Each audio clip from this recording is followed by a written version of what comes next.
O litoral brasileiro tem mais de 2.800 navios que afundaram.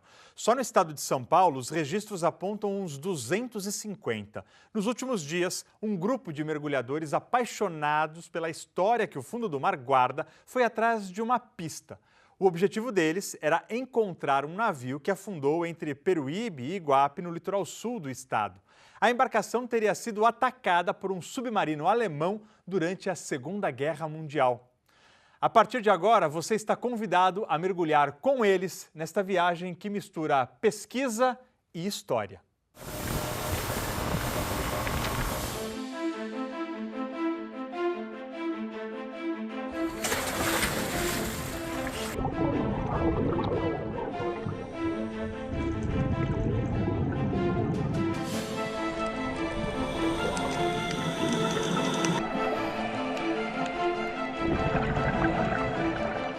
É um museu congelado. É uma história que está no fundo do mar, né?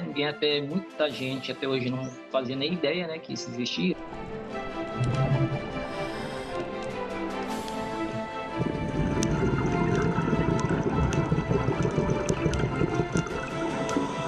Por que o navio foi naufragado? Não só esse, como os outros. O que tem por detrás disso, né? Quando eu falo de mergulhar num navio que foi torpedeado por um submarino na Segunda Guerra Mundial, eu estou mergulhando na história da Segunda Guerra Mundial congelada. É fundamental para que a gente possa resgatar esses heróis de guerra brasileiros, que são tão pouco falados. Ele está muito raso. Isso acaba facilitando muito que um mergulhador, até com um pouco menos de experiência, possa contemplá-lo.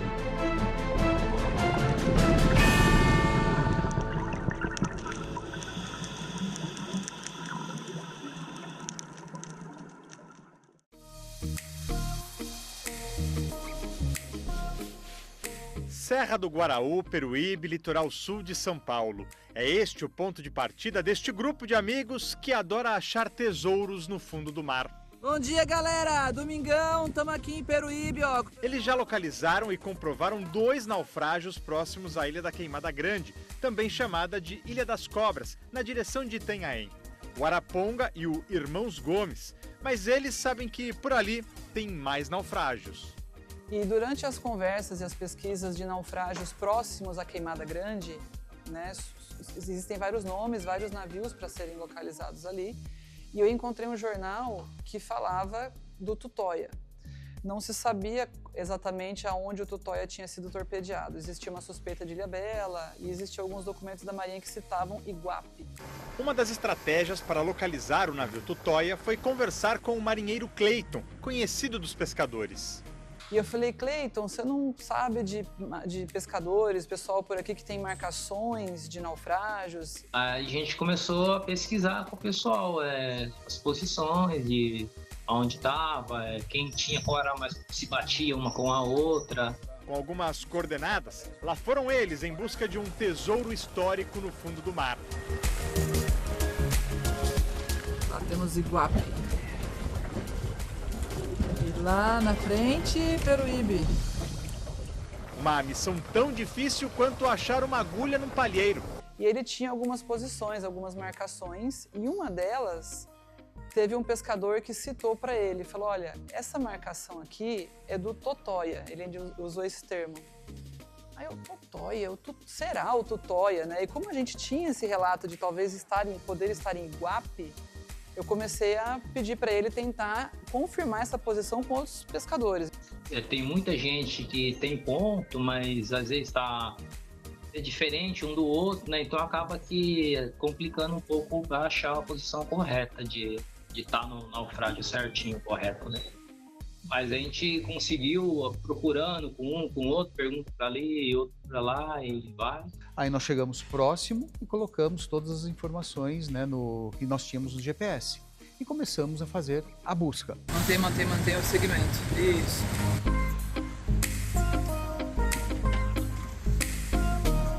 A gente não encontrava absolutamente nada. Então a gente fica rodando, fazendo vários padrões de busca. Vamos tentar a segunda marcação que nós tínhamos e nada. Foi algo em torno de 2 horas buscando esse naufrágio, buscando alguma imagem dele com o nosso sonar. E aí até falei pro Cleiton, vamos tentar a terceira, né, quem sabe? E aí, na última tentativa, a última marcação, marcou no nosso side scan, um pouco mais afastado de onde a gente estava, uma formação, um relevinho estranho. Daí a gente se aproximou um pouco mais, jogamos uma boia para ter uma referência, né, fora d'água. E aí começamos a fazer a busca e a gente conseguiu realmente se aproximar e ver uma marca, assim, uma imagem bem diferente do fundo, né? Assim, olha, grande. A gente falou, provavelmente é um navio. Mantém o rumo aqui, Cleiton. Não faz curva não, Cleiton, você tá dando curva.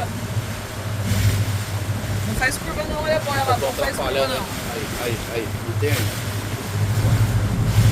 Boia! Joga, Lucas! Boia, joga! Tá vendo aqui, Baf? É o navio. Filha da mãe. Até então, o que eles encontraram foi uma irregularidade no fundo do mar. Para saber se era mesmo um navio, eles precisavam mergulhar. E fizeram isso. Antes de mergulhar, a Tatiana tinha feito a lição de casa para saber se aquele naufrágio era mesmo Tutóia. Ela tinha informações técnicas para checar.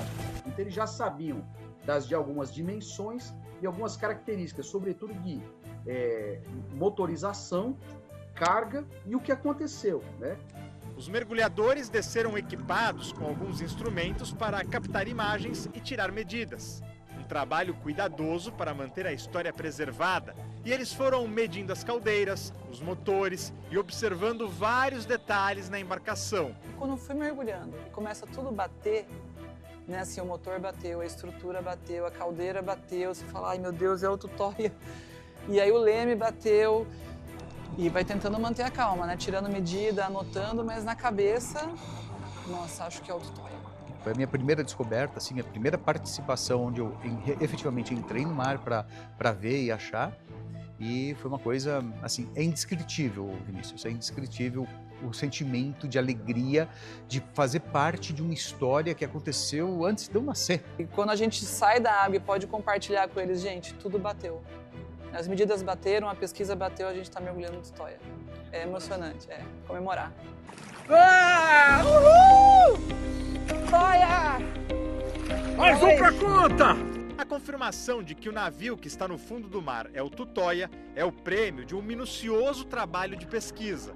A história do Tutóia tem relação com a Segunda Guerra Mundial. A embarcação foi construída em 1913 na Inglaterra e batizada de Mitcham.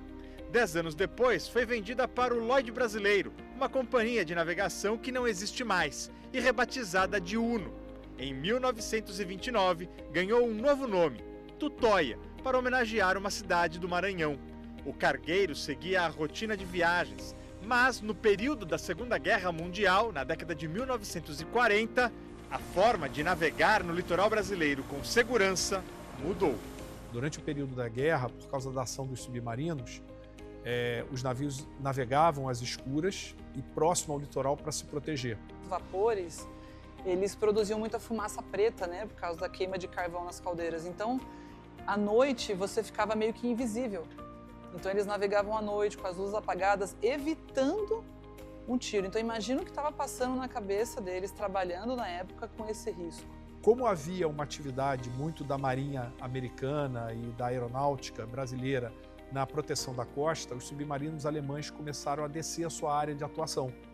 E foi nesse contexto que, numa madrugada, o Tutóia foi abordado em frente ao litoral de Peruíbe e se mandou que eles acendessem as luzes para identificação.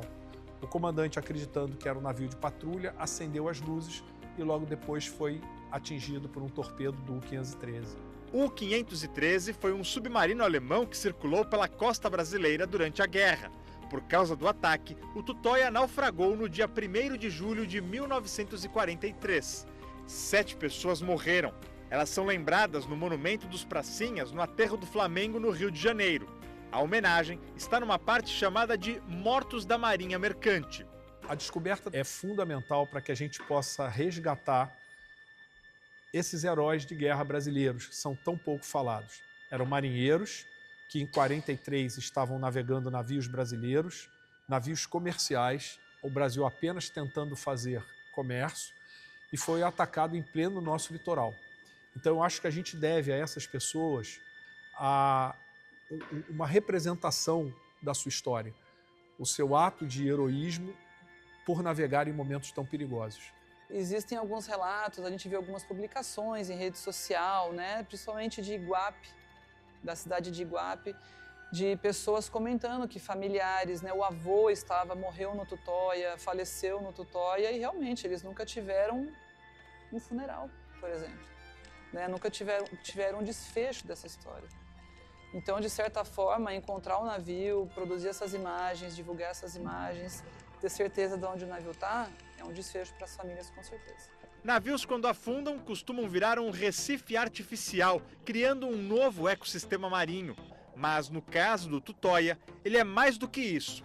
É um museu real. E quando a gente estava mergulhando para chegar na frente, de repente a gente se viu num areião, como se o navio tivesse acabado, sumido ali na metade. E aí, por um momento, eu amarrei um cabo guia, uma carretilha, eu estiquei um cabo no areião, e aí nós encontramos a outra parte do navio, que seria a proa. A impressão que dá é que a proa está separada do restante do navio, com muito ferro ali retorcido. Então, a emoção ali bateu porque provavelmente é onde entrou o torpedo. O fato de estar faltando a porção central do navio, até com ferro retorcido, isso configura realmente uma explosão. Quando você sabe a história, você sabe o que aconteceu, quem eram as pessoas a bordo, por que ele afundou, em que contexto, o que aconteceram com essas pessoas, o que ele estava transportando, tudo isso está congelado no fundo do mar. Diferente de um museu, ninguém arrumou o museu.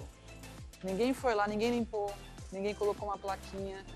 É um museu congelado, ninguém arrumou. Então, quando eu falo de mergulhar num navio que foi torpedeado por um submarino na Segunda Guerra Mundial, eu estou mergulhando na história da Segunda Guerra Mundial congelada. Ninguém retirou nada ali do fundo, ninguém arrumou, ninguém limpou. A história está congelada, eu consigo visualizar onde entrou o torpedo. Maurício Carvalho, criador do Sistema de Informações de Naufrágio e mergulhador profissional, desenhou um croquis da embarcação no fundo do mar. A ilustração serve para que mergulhadores tenham noção do cenário que vão encontrar durante o mergulho. Esse navio está protegido pelas leis brasileiras. Nada pode ser removido dele, nada pode ser extraído. Então ele já tem a sua proteção garantida. Agora, com a sua identificação, ele vira um ponto que vai ser utilizado, por exemplo, pela operadora Novos Mares, para levar mergulhadores interessados em contar essas histórias. É trazer história e divulgar essa história para todos aqueles que têm interesse em participar. Por que o navio foi naufragado? Não só esse, como os outros. O que tem por detrás disso, né? O que levou? Então é algo muito, muito gratificante. Esses mergulhos são únicos e exclusivamente contemplativos. Então os mergulhadores filmam, fotografam, conhecem o navio, mas ao mesmo tempo a sua presença no local inibe a atividade de qualquer pessoa que tentasse remover ou roubar qualquer peça. Todos os mergulhadores certificados que tenham as condições podem ir lá conhecer, respeitando todas as regras, né, como já foi dito, de não pode se levar nada, é só ir, mergulhar, olhar, contemplar, fotografar e voltar, para que a história continue lá preservada. O Tutóia virou mais uma peça real deste enorme museu que está no fundo do mar do litoral sul de São Paulo. Hoje nós temos lá, na Queimada Grande, nós temos 4 já localizados e identificados. Esse seria o 5º da região, embora ele fique um pouco mais longe. Então nós estamos simplesmente chegando a uma situação que pode ser o maior parque de naufrágio do litoral de São Paulo. Hoje o maior parque é a Ilhabela, mas a gente está quase passando nisso, porque só nessa região entre Queimada e o sul do estado, até registro, existem aí quase 20 outros navios que a gente teria que localizar. Para quem gosta de mergulhar na história, o Tutóia tem algumas vantagens em relação aos naufrágios concorrentes. Ali já é uma área de reserva, né? Tipo Jureia, então ali tem muita vida, né? Ali para mar para fora, ali para dentro, ali tem bastante vida e É bem pouco pescador, né, que vai ali para aqueles lados, né? Existem apenas 2 naufrágios no litoral de São Paulo que foram torpedeados, né? O Elihu, que está na Ilhabela, só que o Elihu ele tem uma característica que ele está a quase 60 metros de profundidade. Na prática, mergulhos com profundidade acima de 40 metros precisam ser técnicos, o que exige um preparo muito maior e restringe o número de pessoas. Por isso, o Tutóia é mesmo um tesouro e tanto. A grande vantagem dele é o fato de ele tá alguma coisa como 1h20, 1h30 lá de Peruíbe, e sobretudo ele está a 21 metros, Rodrigo, então ele está muito raso.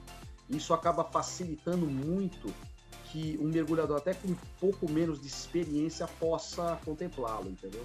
A confirmação de que o naufrágio do Tutóia está mesmo no litoral sul de São Paulo pode ajudar a movimentar a economia local. O turismo de mergulho é um turismo que o gasto do pessoal é um gasto mais alto, então isso tudo acaba girando aquela economia, né, Rodrigo?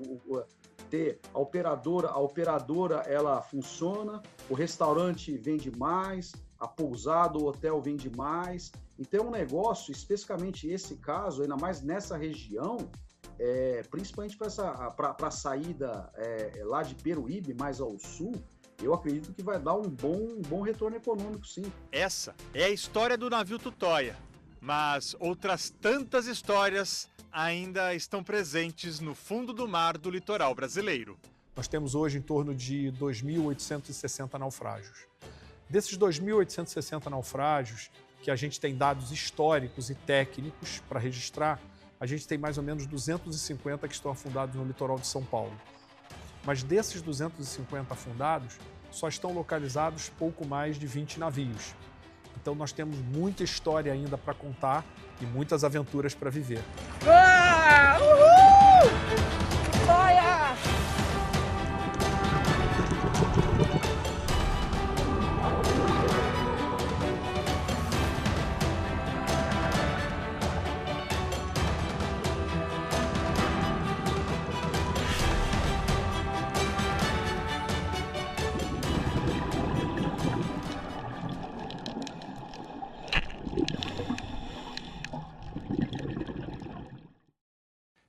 Pessoas sobreviveram ao naufrágio do Tutóia. O submarino alemão U-513, que afundou o Tutóia, foi atacado 18 dias depois, em 19 de julho de 1943. O submarino foi localizado em Santa Catarina pela família Schurman. E o naufrágio do Araponga, que citamos logo no início da reportagem, também está relacionado à Segunda Guerra Mundial. A embarcação bateu em outro navio enquanto navegava às escuras para não ser atacada pelos alemães. É a história do que aconteceu em nosso país e que está no fundo do mar do nosso litoral.